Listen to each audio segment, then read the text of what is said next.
that was cancer. All right, let's try that one again. I'm ready. Good morning, everyone. Hope you're all having a wonderful Tuesday. Today, we're going to be talking about the WL25 from Feyachi. But before we get into that, no sponsorship or intro on this video, so go ahead and like, share, and subscribe because all that sort of stuff is free and it does help me out quite a bit. Of course, you can also probably pick up some Mark IIs from my website. There's also Subscribestar, which is a pro to a Patreon, and that's about it. So we are going to be talking about this budget-ish Chinese brand flashlight, which is, of course, every gun tuber's favorite topic here on YouTube. So before we get into that, I do want to say full disclosure, the company reached out to me, Feyachi, and asked if I wanted to test out their new flashlights.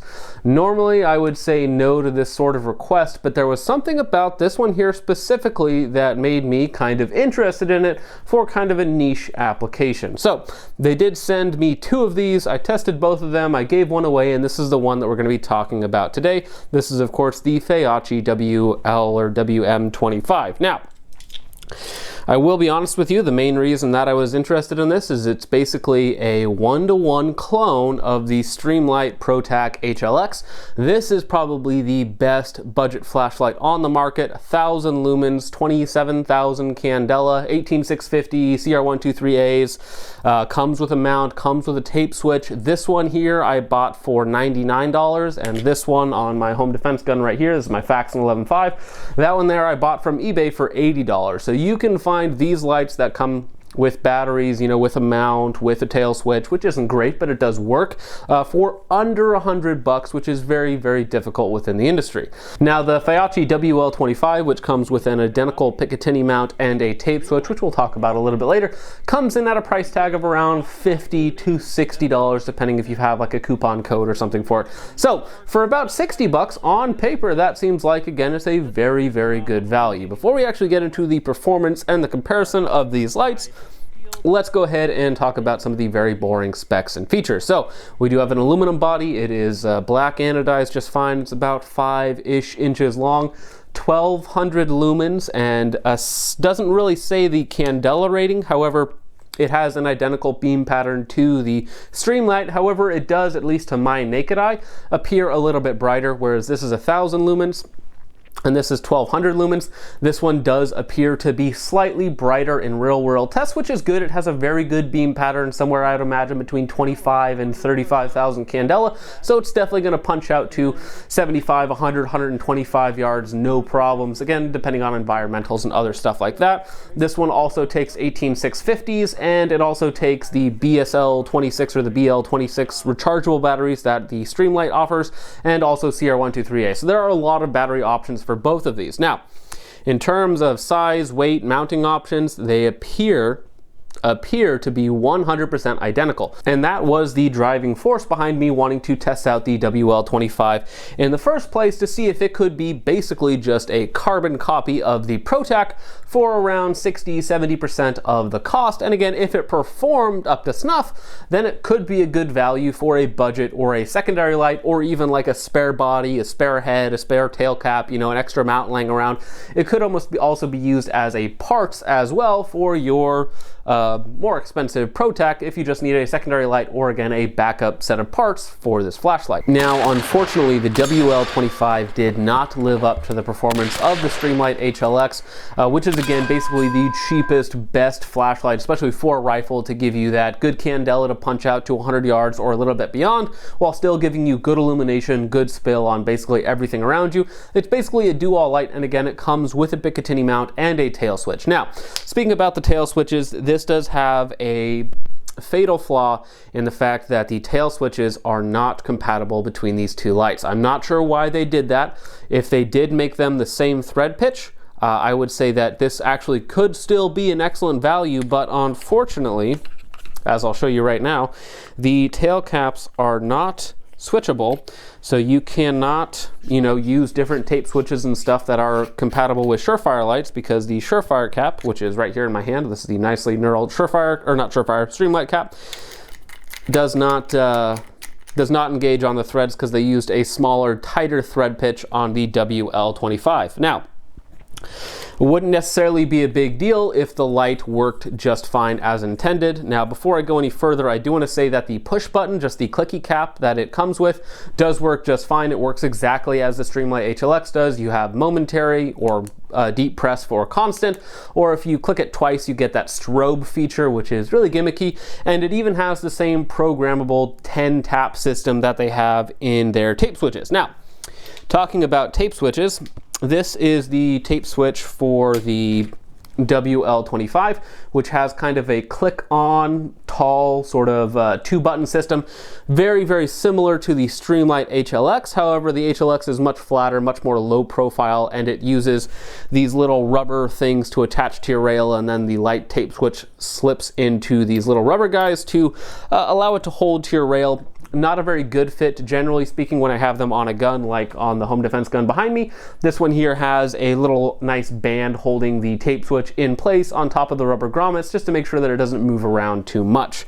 Now, the main problem with this tape switch is that under recoil, it automatically engages the strobe functionality, so it will work until you pull the trigger, and then as soon as you pull the trigger, it will, just due to recoil and I imagine the crappy connection or crappy electronics that are in here, will automatically, no matter what you do, automatically trigger the strobe functionality. And I do want to make it very clear that I made sure that I was using proper batteries. I tried it in a couple different battery configurations, including CR123As and a couple different 18650s, and I was exhibiting the exact same thing. I made sure that the tail cap was attached very, very tightly, and it was. And again, works just fine if you're just playing around with it. However, under sharp recoil, it will automatically engage the strobe functionality. While we're talking about the tail switch has a very small on location, and it's very not tactile. It's very mushy for momentary. And then of course, if you double tap it, which is basically what it does under recoil, it will, of course, any sort of recoil, 5.56 or 7.62x39, which were the two guns that I tested it on, it would automatically engage the strobe functionality, which made it basically useless and more of a liability. Now, even if you just use the constant on and you're not touching it whatsoever, as soon as you pull the trigger and it has that sharp recoil impulse, it will again automatically engage the strobe functionality. In fact, I'm just going to drop it right here and see if it will do that again. And as you can see, without me touching it, again, any sharp impact, any recoil, anything like that will automatically engage the strobe functionality. So that basically kills it for me right there. Now, how that would not have killed it for me is if the tail caps were swappable with the, or compatible with the Streamlight ones, because that would mean that even though, say, this tape switch isn't great, doesn't work, this tape switch is also not particularly great, a little bit mushy, but it does work as intended and doesn't turn on when you don't want it to, which is very important, of course. But of course, since they are not compatible in any way, shape, or form, that means that all of the aftermarket Streamlight tape switches that are much better than both included tape switches don't work either. So you are basically stuck with only the clicky type tail cap. Man, that's hard to see. And so that really kills the value equation for me as well, because again, while there might be a larger percentage difference in terms of cost between the lights, you might think that the Streamlight is like a 50% increase in cost, but really the only ultimate difference is like 30 or 40 bucks, and you get a much better light, much better aftermarket compatibility with a wide variety of mounts and tail switches, not to mention a better warranty, a better customer service, and you're actually supporting an American company. All good things right there. Now, you might also be the type of person who only wants to use the regular basic clicky tail switch, and even then, again, with the Streamlight, you're still getting a theoretically higher quality light, better QC, better QA, better customer service, better warranty, better name, all of that sort of stuff, for only a small increase in price. And again, I do trust these Streamlights quite a bit. They have been my favorite lights, my favorite budget lights. Really, they're the only budget light. If you want to go super budget, if you just need to save the money for something, something that I do recommend is also the Surefire. This is the Surefire G2x Tactical, which is a 600 lumen It's basically just an on-off, very, very easy. Again, same functionality as this light, basically. The only thing you'll need to do is get a 1-inch offset mount, which I have a bunch laying around. You can find them on eBay or Amazon for like 10 bucks. So in total, this is about a $60 combination. This is maybe $50 to $60. And this light is going to be, again, higher quality. Never had an issue with it. More than enough for home defense or inside of like 50, 60 yards. So depending on your circumstances, and you just need an absolute budget light, the Surefire G2x Tactical, or even, which I haven't played around with yet, so I don't really want to comment on it too much, but the Streamlight has a couple of poly-tac lights that are pretty bright that also just need like a 1-inch mount, and you'll basically be good to go for around the same price or cheaper than both of these lights. So just to show it in action a little bit, I went ahead and attached it to my brand new Geisley 16-inch Super Duty upper receiver, which they actually sent me the wrong one that I ordered, because I did pay for this one with my own money, which I guess for $1,000 you shouldn't expect to get the upper that you actually paid for, but c'est la vie. And of course there's also a $4,000 optic on top, so a $6,000 setup and a $40, $50 light. There's some sort of sin in there. So basically how you would have to run it is just using the offset button on the back via some Picatinny section, because I'm not sure what aftermarket mounts would actually fit on this light, because again, the rear tail switches are not compatible. It looks like other mounts should be compatible, but again, I haven't tested them, and I'm not going to go spend out a lot more money on this light to figure out if they do or don't. So even though you might save a couple of bucks, I can almost guarantee you that it's not worth it.